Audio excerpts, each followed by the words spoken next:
On today's Locked On Texan podcast, top 3 wins and concerns from day 2 of training camp and the conversation surrounding the quarterbacks. You are Locked On Texans, your daily Houston Texans podcast, part of the Locked On Podcast Network, your team every day.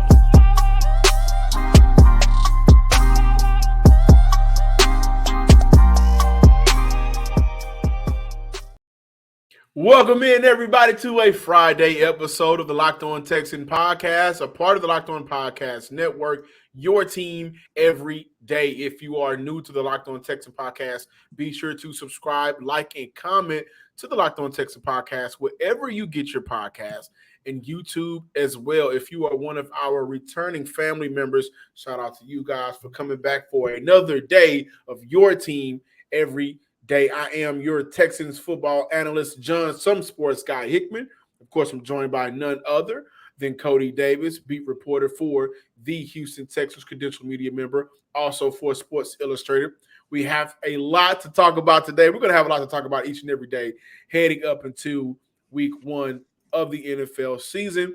But let's get into it. Kenyon Green started at left guard on day 2 with the first team. Noah Brown was playing some good football for the Texans through the first 2 days of camp. Steven Nelson, a guy that we've talked about a lot here on this show, a guy that I've been advocating for regardless of how he feels about his contract. He is under contract for this season. He should be a Houston Texan for this season. Recorded the first pick of camp. Head coach DeMeco Ryans gave praises to Malik Collins, who he described as a disruptive player. Also, DeMeco Ryans is non-committal on who is going to be the starting quarterback, which leads us to our top 3 wins and concerns of day 2. Yeah, and I'm going to start off with the positives, ladies and gentlemen, and the biggest positive of all that came out of day 2 of training camp was my guy Noah Brown. Overall, in general, the offense had a better day, more so when Stroud was under center for the Houston Texans. They looked more fluid, and everything with the offense just looked like it was connecting. And Thursday's training camp was similar to Wednesdays in terms of evaluating this wide receiving core. As I mentioned on yesterday, I'm going to repeat it here again. This is a position group we all had our concerns about because they do not have a primary number 1 target. However, on any given day, and of course in the regular season is going to be any given Sunday, any one of these wide receivers can step up and have a phenomenal day in the passing game. And on yesterday, day 2, it was my guy, Noah Brown. He had about a handful of catches coming between Davis Mills and CJ Stroud. And John, this also brought me back to something that you and I talked about when we previewed the wide receiving core heading into training camp. And I made a statement that I believe that Noah Brown can definitely be this team's number 2 wide receiver. I know you had your concerns, and some people in the comment section actually agree with you. And part of the reason why I believe Noah Brown can be this team's number 2 wide receiver is because every single year this young man has gotten better and better and better. That means he has been very consistent with his development, and that is something that Coach DeMeco Ryans has loved through these first couple of days of training camp. Yeah, from Noah, I've seen consistency.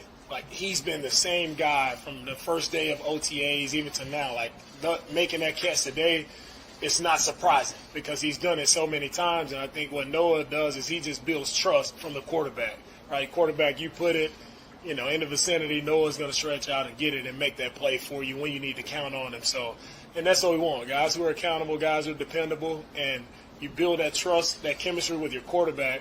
I think that's what Noah brings to our team.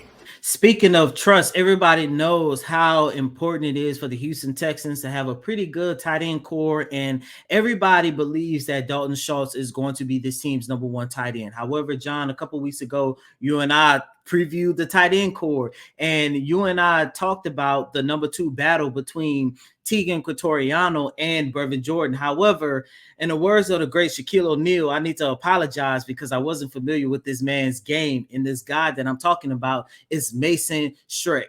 he was by far the second most impressive story coming out of day 2 of Houston Texans training camp, because he went out there, made plays both in the passing game and with his blocking as well, was able to create holes for Dameon Pierce to run through on several occasions. And I do believe that Mason is definitely taking full advantage of the opportunity that he has, because Tegan Cotoriano is still a little banged up. I saw him practicing on the training field, which is that third field way in the far back. And Brevin Jordan, he was running with the second team on Wednesday. However, 2 drop passes on Thursday, he was running with the third team. And the majority of the reps that Mason Schreck took came with the second team.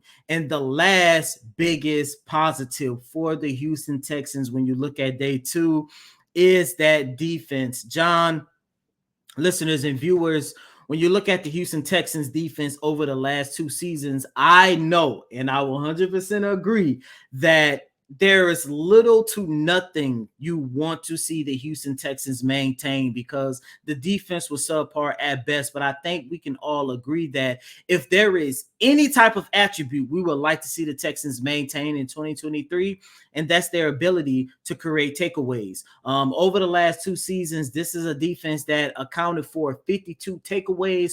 On yesterday, they did a great job living up to that statement. On yesterday, the Houston Texans secondary came away with 2 interceptions. John, you mentioned Steven Nelson, and the other interception came by the way of Darius Phillip. By the way, keep an eye out on that name, Darius Phillips, because I like Phillips. Yesterday was the second day in a row where Darius went out there and made plays. So I cannot wait to see what preseason is going to bring for him. And your boy, Thomas Booker, caused a fumble on running back Darway Agumbawale. So those was the positives. Yesterday was an overall great day of camp. However, top concerns. Gotta give them. I gotta give them. And John, at this point, man, talk about what you text me. Talk about our text thread. Come on. You know, I don't want to get into all of that, but I listen. Tell the Brevin truth, Jordan, shame the devil. Brevin Jordan is my guy, but I'm starting to get concerned about his ability to not only revamp his career, like I mentioned a couple days ago, but I'm starting to get concerned on whether or not he's going to be able to make the 53-man roster. Because when I break down Brevin Jordan's game, I see the potential. I see what he can be if he gets an opportunity. However, second day in a row, it still wasn't that good. And as I mentioned earlier, yesterday he was playing with the third team, taking reps with the third team, and that was somewhat of a demotion because day 1 of training camp he was running with the second team. But the biggest concern of all was Davis Mills. It's been a long time since I've seen Davis Mills have this bad of a day in training camp. I probably have to take it all the way back to his rookie season in 2021, where he threw, I believe it was like 5 or 6 interceptions. It was so bad. Remember Vernon Hargreaves? I think on the 5th interception, Vernon Hargreaves said, "Man, aren't you tired of throwing interceptions?" and ran back to his side of the field. But Davis Mills by far was the worst quarterback out of all 3. John, it was so bad. I know a lot of us are talking about and evaluating about this so-called competition that the Texans are having at quarterback. Maybe that competition isn't between Davis Mills and CJ Stroud. Maybe it's the competition between Davis Mills and Case Keenum. Because as I mentioned, the offense looked overall really good day 2 of training camp. But it looked good not only when CJ Stroud was under center, but it also looked good when Case Keenum was under center. By the way, Case Keenum had a phenomenal day slinging the ball around. I really like what Case Keenum did on the field during day 2 of training camp. But Davis Mills, as I mentioned, the Houston Texans secondary came away with 2 interceptions. Of course, both of them came from Davis Mills. And the biggest concern that I have for Mills was just his decision-making. His decision-making was bad, overthrowing players. There was, I think the worst play of all was when he threw the ball in triple coverage to Robert Woods. and it almost got picked off by Jimmy Ward.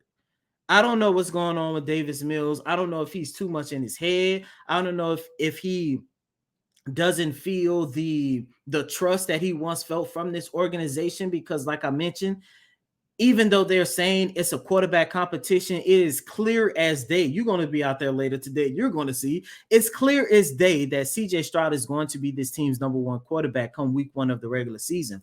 But Davis Mills, man, I'm still rooting for you. I hope you have a good career. But in order for you to even have a career as a backup, you have to be better than what you did on Thursday.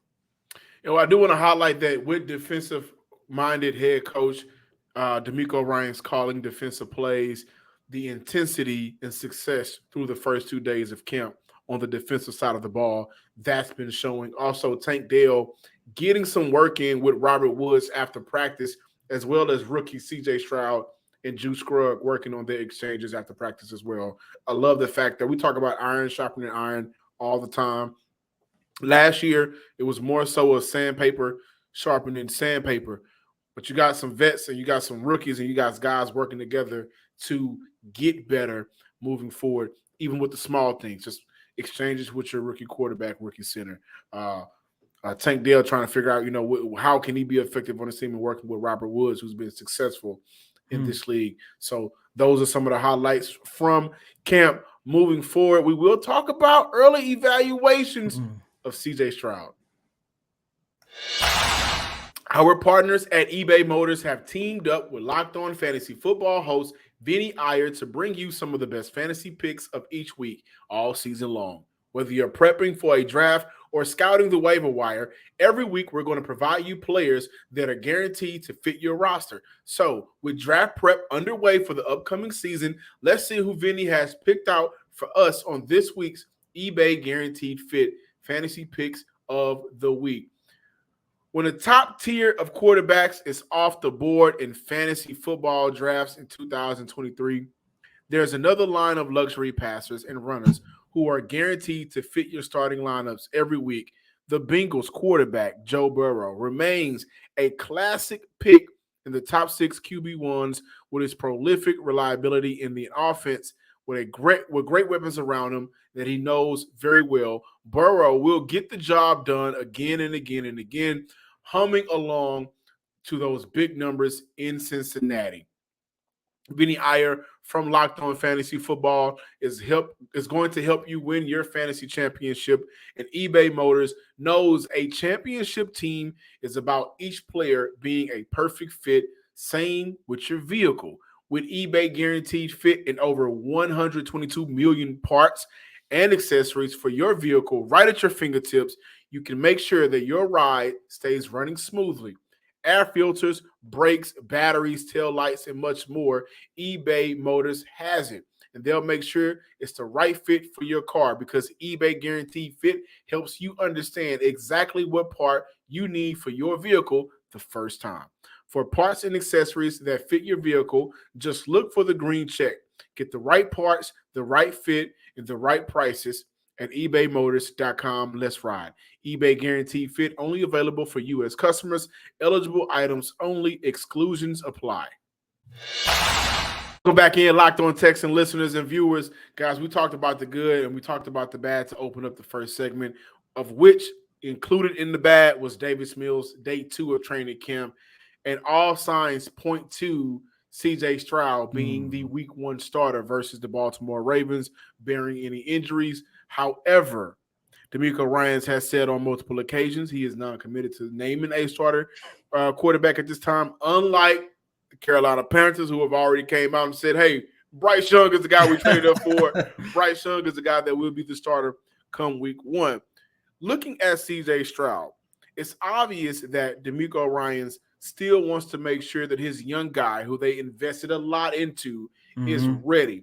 Your early evaluations, and let's take it back just a little bit, Cody, to rookie camp, to OTAs, and now day 2 of training camp. What has been some of the things coming from C.J. Stroud that when you sit back and think about it, you say to yourself, wow, this is why it's not a competition. Of course, it's not a competition because Davis Mills got a full year Maybe not a fair one, but he got a full year to prove whether or not he can be a starting quarterback for the Houston Texans moving forward. But CJ is just so much better in certain areas than Davis, to where you maybe want Davis on your team to make sure that your depth is good. We've seen the NFL in the last couple of seasons. We just seen it in the playoff game last year with the San Francisco 49ers not have a quarterback to end off the game. So you want that insurance. Mm-hmm. But CJ is just so much better than the other two guys on the roster. Come to think of it, the ball placement, the accuracy. Like, what are some of the things that you're seeing from CJ over the past couple of months, including day 2 of training camp, that makes you so sure that he's going to be the starting quarterback for the Houston Texans? There's 3 ways I'm looking at this. First and foremost, this young man's confidence. And let me just preface my statement by saying this. I've been a credential reporter. I'm going into my 4th season, which means the only true rookie quarterback that I've been around so far in my young career has been Davis Mills. I compare CJ Stroud's confidence to what I saw from Davis Mills in 2021, and it's a night and day difference. There was moments in 2021 where Davis Mills walked on the field, and it's like, look, I understand you trying to get accustomed to the NFL. I understand, you are coming into a season where, due to COVID, you never had a full college season in your collegiate career, because remember, prior to COVID, he was recovering from the ACL injury. I understand all that, but at some point, and to kind of switch focus over to another young prospect that I covered with the Houston Rockets, Jalen Green, when Jalen Green started to get things going this back half of his rookie season, I remember he said, plain and simple, I just started playing basketball again. I just stopped thinking. And at some point, when I compare that statement to what I saw Davis Mills struggle with in his rookie season, at some point, you just got to stop thinking and just play football. You made it this far in your football career to the NFL. I'm pretty sure you can do a really good job of just going out there, playing the sport you love, and for it to become natural. Didn't see that in Davis Mills in 2021, but I definitely see that in CJ Stroud. The confidence, his ability to command a huddle, but more importantly, I believe this is my favorite attribute of CJ Stroud these first couple of months that I've been watching him in practice, has been his ball placement. On yesterday, John, I'm pretty sure you saw the highlight. I'm pretty sure everybody saw the highlight by now that Noah Brown made, falling out of bounds. It was by far the highlight of the day. He was able to make that play due to CJ Stroud's ball placement. I don't know what it is about CJ, but his ability to put the ball perfectly in a wide receiver's catch radius is phenomenal. That was a highlight on Thursday. You go back to the number 1 highlight, which was the play where Nico Collins-Byrne, Derek Stingley Jr. was able to connect for a 20, 25-yard reception. Once again, it was CJ Stroud's ball placement that made that play possible. So I just overall love how he is making the game easier for his wide receivers. So that's the good of my early evaluations from CJ Stroud. However, the one negative that I have about CJ as of right now, he's holding on to the ball a little bit too long. And I'm smiling because, when you look at the former franchise quarterback that the Texans had, that was everybody's number 1 issue with Deshaun Watson. And I don't want to harp too much on CJ holding on to the ball, because right now we are only 2 days into training camp, and I'm not sure if he's holding on to the ball because he is trying to think of the play, because he's still trying to get accustomed to not only the Houston Texans playbook, but an NFL playbook in general. So his decision-making may not be as quick as Davis Mills. And I say that because if there is anything that if there is any advantage that Davis Mills have in this quote-unquote quarterback competition, it's the fact that Davis Mills is making quicker decisions with the football. However, maybe he's making them too quick, and that's part of the reason why he ended day 2 of training camp with 2 interceptions. But CJ Stroud, there were several moments where if this was a real game, I think we'd be looking at the stat sheet thinking to ourselves, man, CJ Stroud had 3 sacks, and 3 of them was all his fault. Ladies and gentlemen, to this Friday installment of Locked On Texans. You know we back in the season when me and John, we have agreed that we're going to post a Saturday installment of Locked On Texans to cover takeaways of day 3 of Houston Texans training camp. So please be sure to check that out. And by the way, we're going to have... We should do some comments for the Saturday show too. Oh, yeah, most definitely. So if you have any questions about players, coaching staff that we haven't talked about as of yet, please be sure to put that in the comment section for today's show or tweet at us for today's show. And John and I, we're going to close Saturday installments with comments, just giving our overall opinion. And I say ours because later on today, we're going to have, I guess, between me and John, 8 eyes inside NRG Stadium because John is going to be at training camp today. So that's going to be very fun. But there are 2 more positives that I want to get to. And it's more so of a continuation from yesterday's installment, day 1 of training camp. First and foremost, John Mechie. He got his first reception on a fade route after creating separation between him and his defender.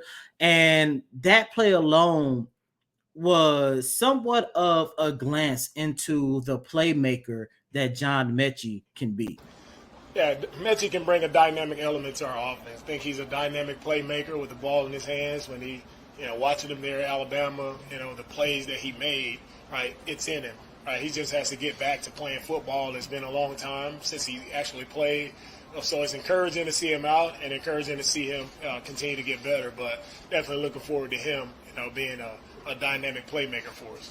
The last positive that took place during day 2 of Houston Texans training camp was the return, the 2.0 return of Keon Green. Not only was he in attendance during practice, but he did get an opportunity to get some reps, John, listeners and viewers. Keon Green was actually a full participant during practice. Of course, he lined up at left guard right next to Laramie Tunsil. Where I was standing, it was kind of hard for me to get a true sense, a true evaluation of how he looked, but just knowing that Keon Green was out there getting important reps, something I've been preaching about over the last couple of weeks, was a step in the right direction. And this is what Coach D'Amico Ryans had to say about the return of his second-year lineman. Kenyon has been progressing back, so it's good to have him back out there. I think he can definitely add a lot of value to our front what we're doing up front.